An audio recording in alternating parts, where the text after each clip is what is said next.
All right, thanks everybody for coming in again today. What bill are we on? What's the number? 2289. 6672. SB 52.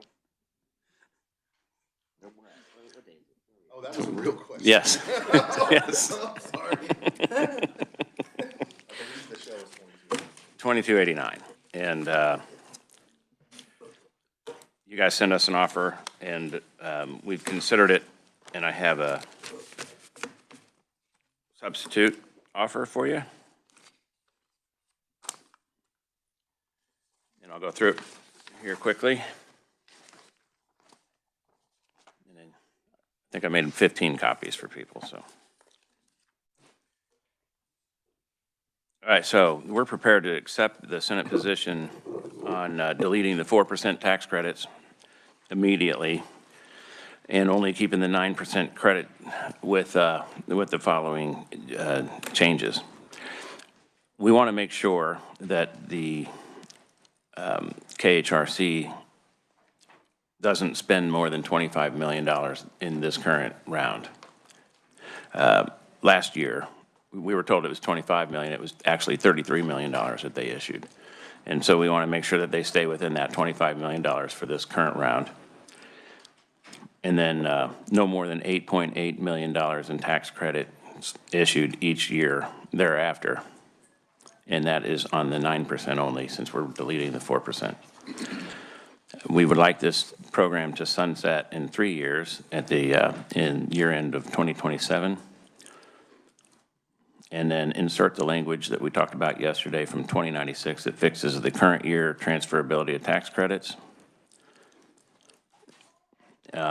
This offer states insert contents of SB 51 with amendments.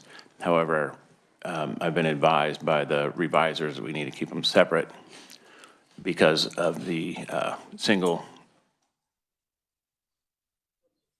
subject rule. I told you I'm not a morning guy.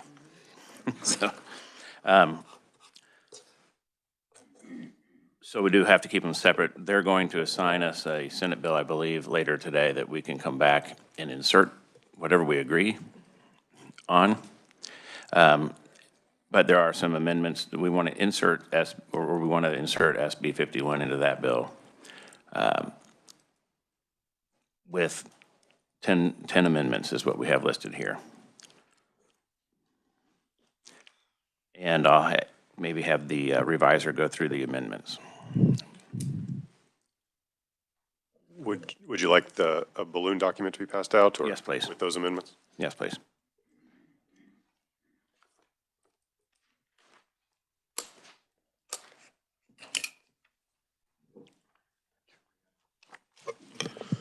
While that's being passed out, if I can, just back on the 2119.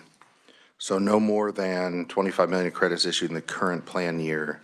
Do we know what the totals are currently for the current plan year, or whether those have been exceeded at this point or not?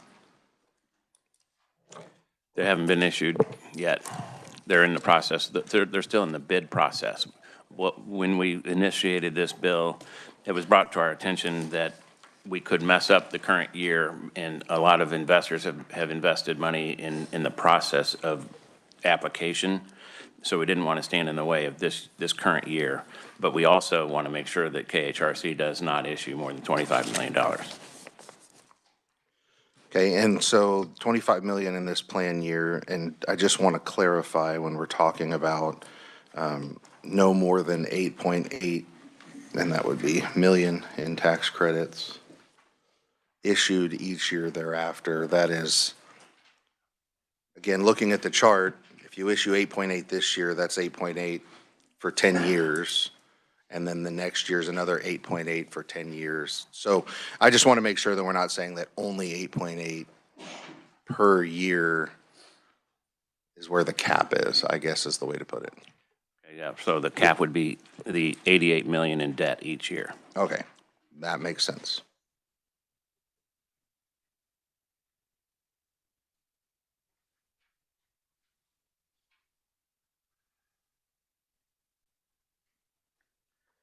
Any other questions on that, or do we want to go to the amendment? Copy of the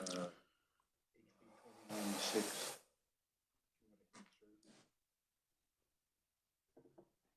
I can get that for you. I'm good. All right, I'll turn it over to the advisors to go through the amendments.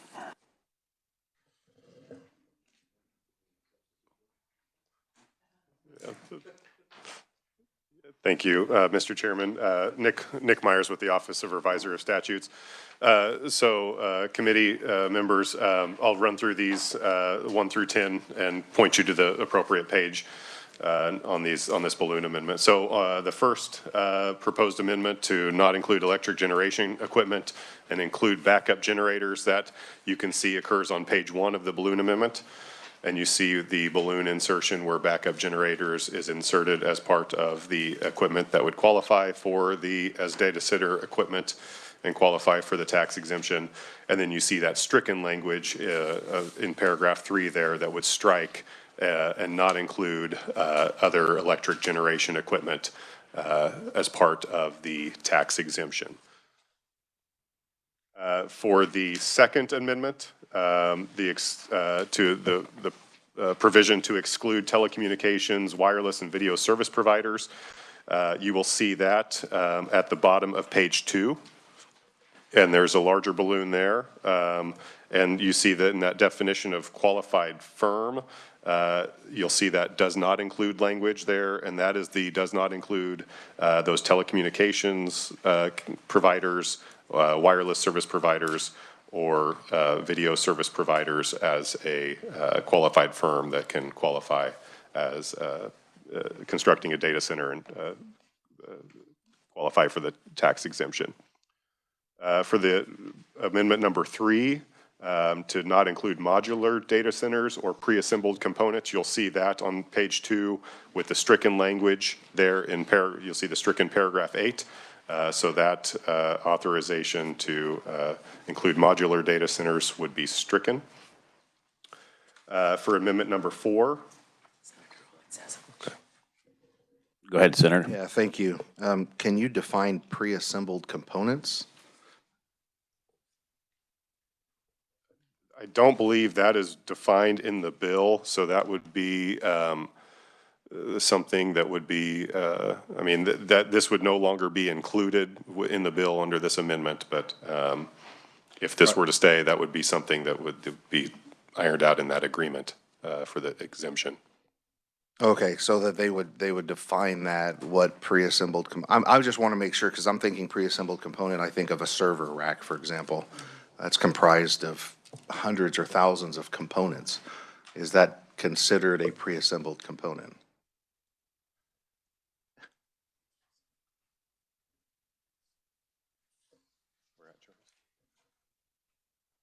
So they're just striking the language that says modular data centers and pre-assembled components. They're removing that. They're not. Right. It's not. That would be open to negotiation when they do their deal.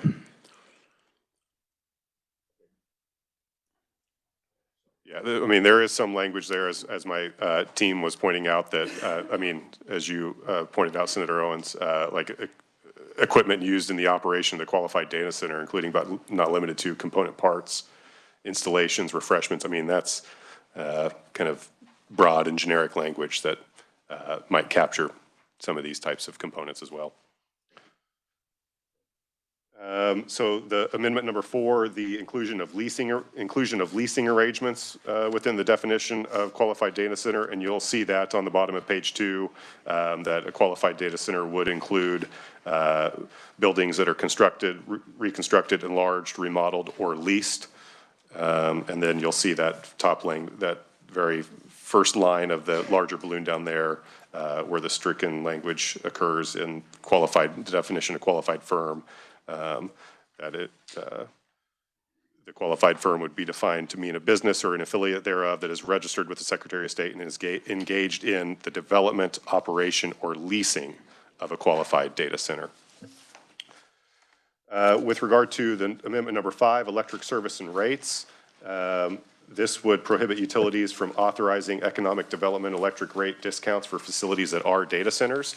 And this would bring in the economic development electric rates statute that authorizes discounted economic development electric rates from utilities for certain larger firms and new facilities. And you'll see this in attachment 4. This would add that chapter 66 statute. And that is at the very back of the balloon amendment. And within this statute that authorizes these EDR rates, you'll see in that blue underlined language that no customer who has a facility that is a data center as defined in this section 1 here would be eligible for an economic development electric rate and be able to receive a discounted electric rate. For balloon amendment number 6, these we're getting into the commitments that a qualified firm would have to make as part of the tax exemption. So as one of these commitments, and you'll see these on page 3, and the large balloon on page 3, one of the commitments would require the qualified firm to commit to purchase electricity for 10 years from the public utility that's providing retail electric service in that territory. Another commitment would require qualified firms to commit to practices that will conserve, reuse, and replace water. And you'll see that in that same balloon there on page 3 and paragraph number 5. The water provisions there in 5A through F there. For amendment number 8, this is another commitment that would require qualified firms to certify compliance with certain data security standards, and you can see that in that same balloon amendment that we're on in paragraph 6, and then that's paragraph 6A through E, and those you can see those data security standards that qualified firm would have to adhere to and certify that they will adhere to. The final commitment would require qualified firms to certify that the data center equipment is not manufactured or produced in a covered nation, as is defined in 10 U.S.C. 4872. And you can see that in that same balloon amendment we're on in paragraph number 7. And these covered nations, as defined in this federal law, are Iran, North Korea, China, and Russia, just for your information. And then lastly, committee members, if you turn to page 5 of the balloon, you'll see the stricken language there. And this is regarding the length of the sales tax exemption. And this would limit the length of that sales tax exemption to a straight 20 years after operations of the data center commence.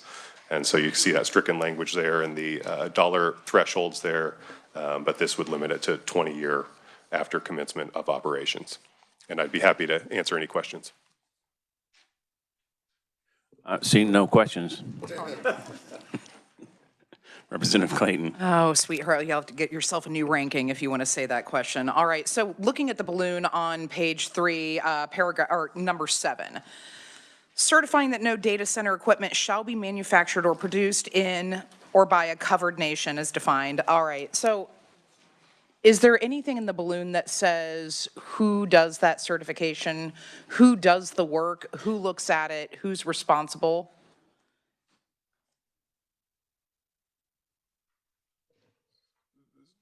So, I mean, this would be,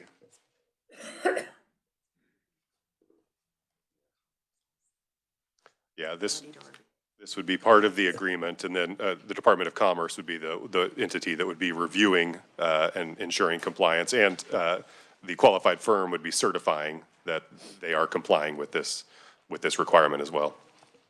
All right, so are we appropriating any additional FTEs to the Department of Commerce to cover this? I'm thinking about, and this touches on something that Senator Owens mentioned earlier, just thinking about like various components. You know, how are you going to tell if we're working with a server rack that was manufactured, which would be a distinct possibility, I would feel. Help me understand, Mr. Chair, how this would be implemented and how this would not be overly burdensome, not only on the Department of Commerce, but on any companies that undertook this. Because I like the idea. I don't, want any, danger coming in, but how practical and is this? How can we implement this? So that'd be up to the Department of Commerce to figure out, and they'll come to us next year if they need another FTE to handle it. But can't imagine that there'll be hundreds of these. There's going to be a handful of them that are going to be built. So I think they can figure it out. But I can tell you this: I'm just the messenger here, and this is what I'm told to offer. And this is not a negotiable thing at this point. This is where they're at. And I was going to say, we can wait till I'm next happy year. to tell you something Yeah, else. we can wait till next year if you want to, but this is where we're at. Senator, sorry. Thank you. I got one question, and that would be on top of page 3 in your first line where you say, commit to purchase electricity for 10 years from public utility. You only purchase the electricity solely from one vendor? Or if you had your primary and you had a backup generator, could you generate your own electricity? What I'm getting at is that solely they have to buy it from the provider for 10 years and not have it by a backup generator? I can speak to the intent on that. So we're surrendering the sales tax on all the purchases. The only way for the state to get a return on the investment is the sales tax on the electricity. And we want to keep a data center from building a data center and then also building its own electric component to supply its own electricity. So we need to collect sales tax on the generation of electricity for at least 10 years to get a return on the investment. After that, they can produce their own electricity.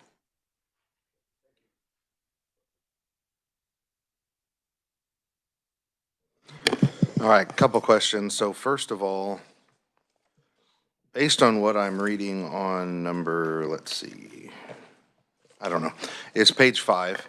It looks like we struck out all of any minimum investment. So somebody can invest $200,000 in a data center and qualify for a sales tax exemption? Because from what I'm seeing, we just put 20, am I missing something? Because all that I see that isn't struck out is 20 years after the date of commencement. Right, so I had that same very question when I first saw the amendment, but if you look at the top of page 3, new section 2, it defines a data center as a minimum investment of $250 million. Okay.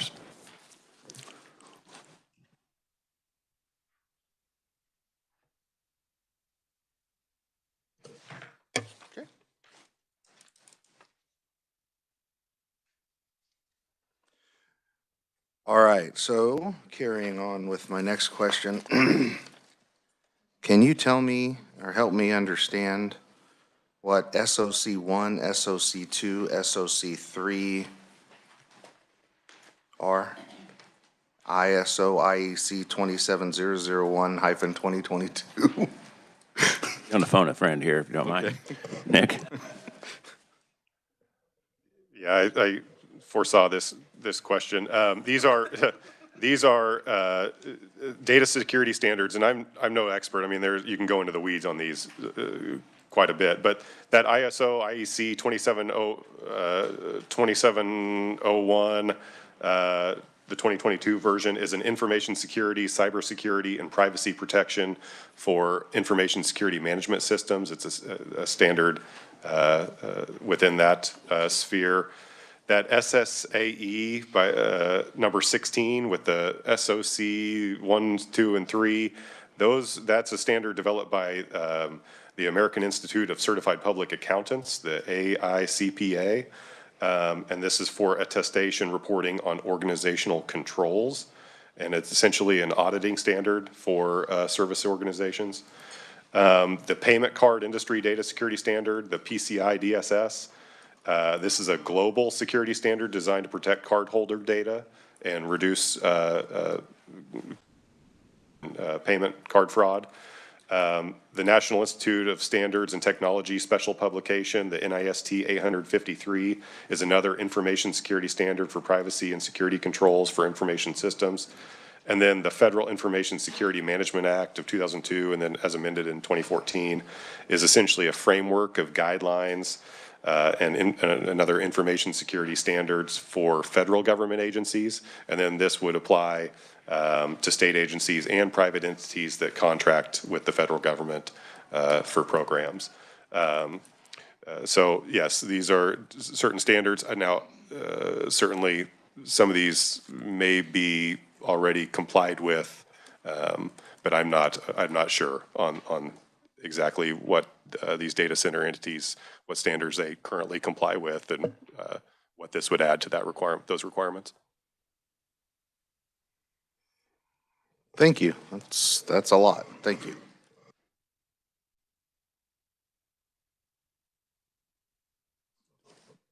Any further questions? Yeah, one final question. So you're telling, I just want to make sure I understood you correctly.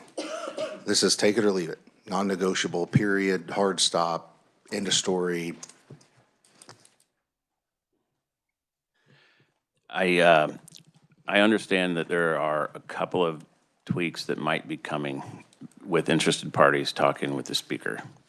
But this is what I have to offer right now. And there's not a whole lot of movement that they're going to allow, but I think they're looking at, I think number 9, the components that Representative Clayton brought up. I think they're looking at alternative language for that. And that's about all I know at this point.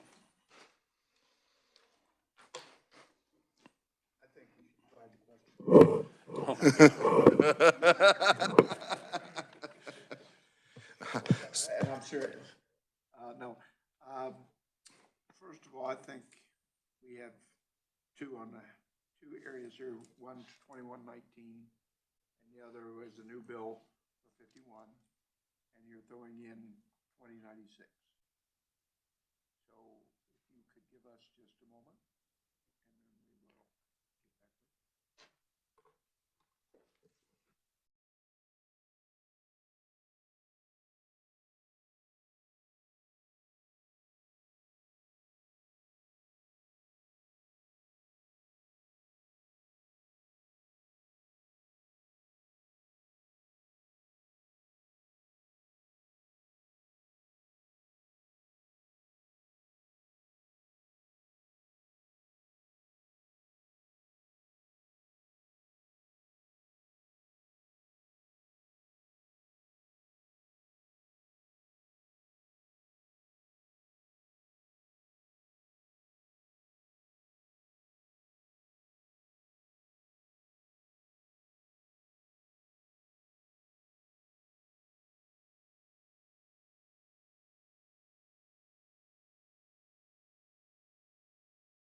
We'd like to, said divide the question. We're going to talk about 2119 first.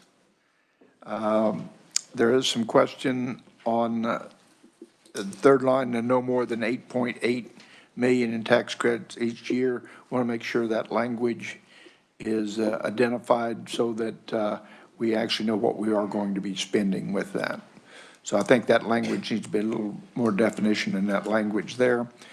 The, and we only accept the 9%, the 4% is not in that, And then the other part would be the SB 51 with amendments, delete that, as you said, due to single subject matter. And then the last one is we want to change the sunset in the program from 3 years. We originally come in with 5 years. We'll meet you in the middle with 4 years.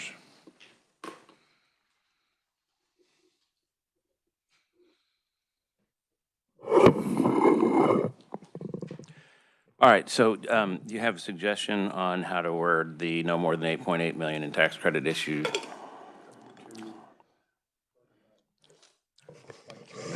Yeah, thank you, Mr. Chairman. So specifically, no, but I would like the leeway to work with the revisers just to make sure that we're clear. We verbally said it, and we're verbally in agreement. I just want to make sure that we get that language correct over the 10 years. So as long as you'll grant that latitude for us to perfect that language with the intent that in the program year, there will only be $8.8 million worth of credits issued.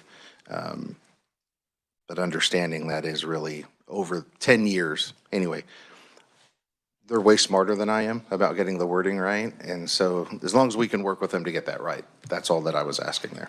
They're going to need a lot of leeway on Yeah. all this. So, and so on the 4 years, that would be sunsetting at the end. The program would sunset at the end of 2028. So I'm not 100% sure about that. So let's get clear on the program years, because I believe currently we're in program year 2025, which under this legislation is allowed to be, no more than $25 million in credits in 2025. And then there's 4 years after the 2025 plan year concludes, because written in the language already, at least that the Senate or the House passed, allowed the 2025 year plan to finish itself, to be completed. So I think it's 4 years post 2025 plan year. So that would make the 2029 plan year being the last year that it sunsets, unless it's reauthorized, of course. Your offer yesterday had a 5-year sunset at 2029. And that's because I couldn't count yesterday. And thankfully, we have really good revisers that help me count better and realize that actually I should have said 2030, because with the conclusion of the 25 plan year that's already in the current bill. Apologize for that.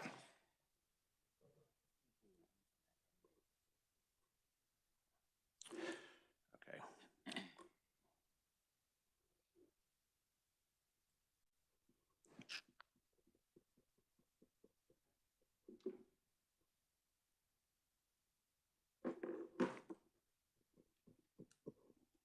Give us a minute.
I think we're almost there. On the sunset date is, we were considering this current year as year one, especially since it's $250 million that we're in debt. So we would prefer it to sunset in the end of 2028.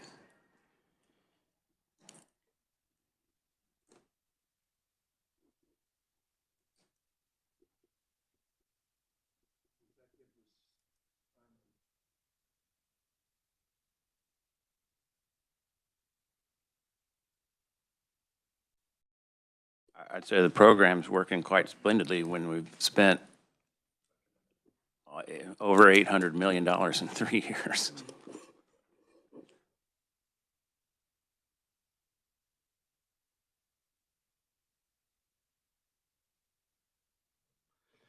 So can you define the start and end date of a planned year for me?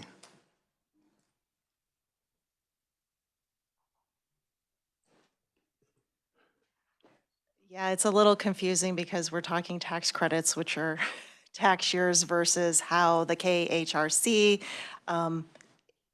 administers the low-income housing tax credit plan under the federal rules. And they have, as you have heard, they have a qualified allocation plan each year, and currently they are in the 2025 qualified allocation plan year. And so there's deadlines for those applications, and then there's deadlines for the KHRC to make the awards of the allocation of the credits, both for the federal credit and then the matching state credit.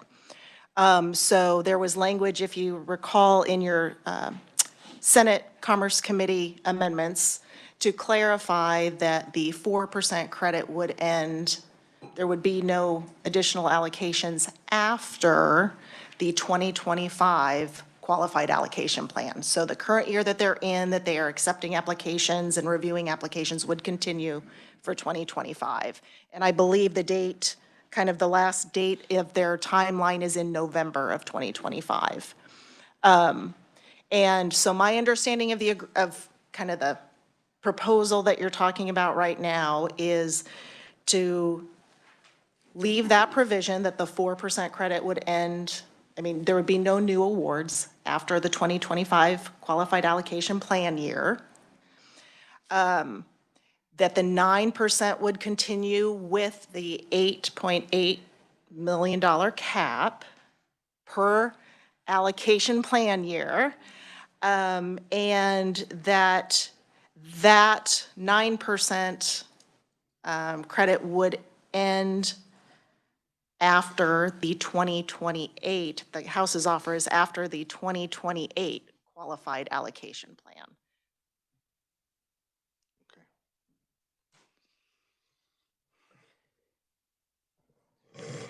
So are you, with that definition, are you talking about a 3-year or a 4-year sunset? I believe the chair mentioned it depends on how you're counting your, your starting point of your count. If you are counting 2025 as the beginning of your analysis, or if you're counting 2026 as the beginning of your sunset analysis. So it just depends on where you're starting your count.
All right, so I know we're coming a long way on a lot of these things, and I realize that we're separating 2119 and Senate Bill 51. But Senate Bill 51, as it passed the Senate, certainly didn't have 10 different amendments attached to it. And so you guys are asking us to come an awful long way on 51. I'm going to ask you guys to let it go to the 2029 plan year. That is 4-year sunset after completing the current plan year we're in the middle of. Just in essence, one more year from where you guys want to be. My concern here is you're talking the investor lead up to making these multi-million-dollar projects happen are significant. They take multiple years. It's part of why we actually don't have any finished units as of right now, because they take multiple years to get through the process. And my concern is if we add a sunset with only 3 additional plan years, that's not going to be enough time, and investors are going to shy away from making the investments. That's my primary concern. And so I don't know if there's something on your guys' side that is that the ending it is tied to. Was there any specific discussion on your side why 2028 was that magic year? I would recall the House position to be 0 starting next year forever. And we're coming a long way. We're now $88 million in debt. Each year we leave this thing in place. That's where the House is coming from. And I mean, the investments, I don't think that it takes 3 or 4 years to plan to make an application. I understand that once the projects are approved, that they take several years to build, but once they're approved, they're approved. So if they get approved in 2028, they're not going to be constructed until 2031, but they still qualify. So we ended at 2028 because we really started at 0 starting next year. And it's $88 million in debt. We're putting taxpayers in debt every year we leave this in place. The concern that I have is what our advisors have so eloquently told us, that it doesn't start with our fiscal year. It starts with their fiscal year being in November timeframe of their next year. So I'd like to have just a moment, and we'll be right back with you.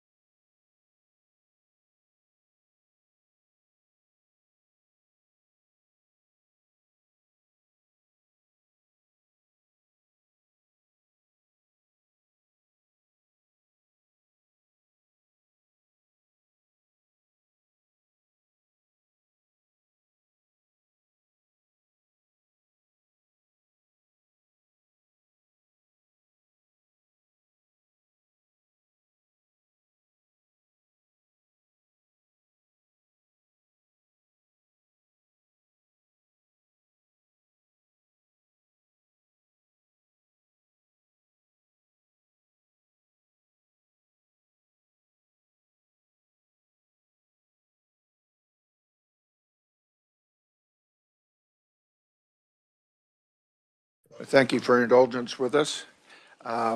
We'd like to come back with another offer, and that would be the sunset the program, and this is subject to our advisors agreeing with us. Sunset the program December 31st, 2028.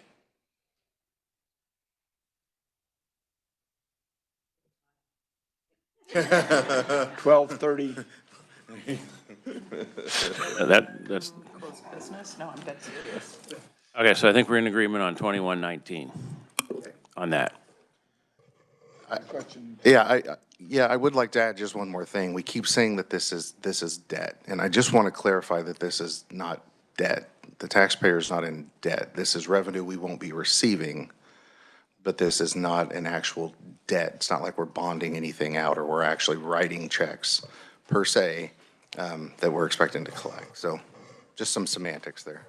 Well, they're transferable tax credits because the investors don't make enough money to pay taxes on paper. And so they sell the tax credits at a discount, but the state is still on the hook for $88 million of somebody that would have paid us $88 million in taxes. That's right, but anyway, semantics. I was not joking when I asked what time. Do we mean close of business on December 31st? Do we mean midnight? Like, seriously, is there a set? I don't even know what day of the week that is. Same. I think my thought process of incorporating your December 31st, 2028 sunset or discontinuation of this program in conjunction with how it actually operates in practice with the qualified allocation plan year, which is how the Senate is actually wording the discontinuation of the 4%. If we did that in a similar fashion, we could incorporate likely the December 31, 2028 date, but also clarify or note that it is ending with the 2028 qualified allocation plan year. That would be the last qualified allocation plan year of awards. Is that my understanding of the agreement? Okay, thanks.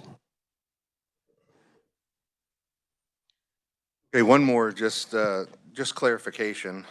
So it sounds like we're at least in agreement on 2289 with 2119. I wanted to clarify with the revisers. You'd indicated the revisers are the ones that said that these really had to be split for single subject reasons. I want to understand that a little bit more, only because I'm concerned about time. Because, yeah, at this point, we've got to wait for things to be read in and then us to be assigned and us to come back here again. So is there a single subject concern here? I thought that them both being tax credits, it wouldn't be, but I'd like for you to opine on that. So in this proposed balloon amendment, you will see is we are bringing in a Chapter 66 statute to prohibit the economic development electric rates, those discounts, for any data center, and that's generally applicable to any data center as is defined in the bill, not specific only to the tax credit. So you'll see those title changes here that are being proposed. And with that Chapter 66 inclusion of that statute, this would be an act concerning data centers and dealing with data centers and then the sales tax exemption and the economic development electric rates that spin off of that. And this would no longer be an act, a bill dealing with only the sales tax exemption. Thank you for that clarification. So we're going to have to come back to talk more about these amendments anyway, but we're going to be assigned, we may already be assigned to a new bill. They're going to they're going to change conferees on a bill for us so that we can do that. And I think the Senate's going to do the same thing. Sounds good. Excuse me. Thank you, chairs. Just like to get further clarification on the sunset date for the 2119 provisions.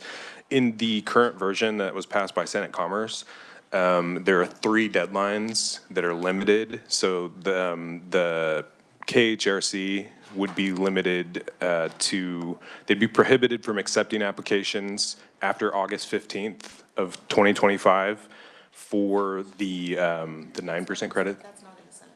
It's not?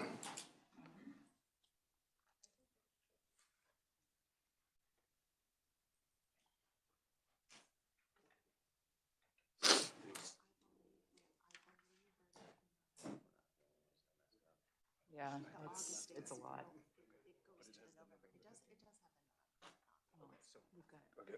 Okay, so I've been corrected that the August 15th application acceptance date was removed in the Senate version, but the approval of credits was had a deadline of November 14th. Is that correct, Amelia?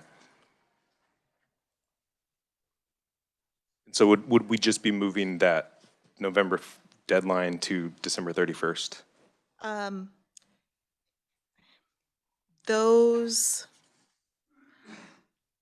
I guess from a reviser's perspective, since we're not really changing the discontinuation of the 4% credits at the end of this plan year, that language is likely okay. I mean, we're going to have to spend some time, obviously, crafting the language, but I think it might be okay to leave that, because that is referring to the 2025 plan year, which we're not really, except for adding a cap to the 2025 year, really there aren't really changes in the agreement with respect to 25. And so then with the December 31st date, does that apply to the awarding of credits for applications received for the 2028 qualified allocation plan year? That, And I think you guys are going to have some leeway on how to word it, but I think you understand the intent that after 2028, there wouldn't be any more, that the program is expired. all right, thank you.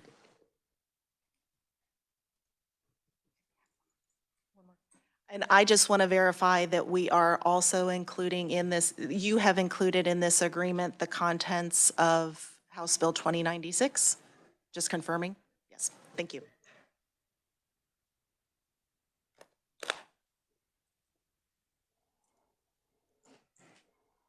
So with the acceptance of this, they could get started with 2119, and we'll reschedule a time to come back in and talk about 51. Is that correct? Okay, you want to do that on first recess? First recess would be fine. Okay.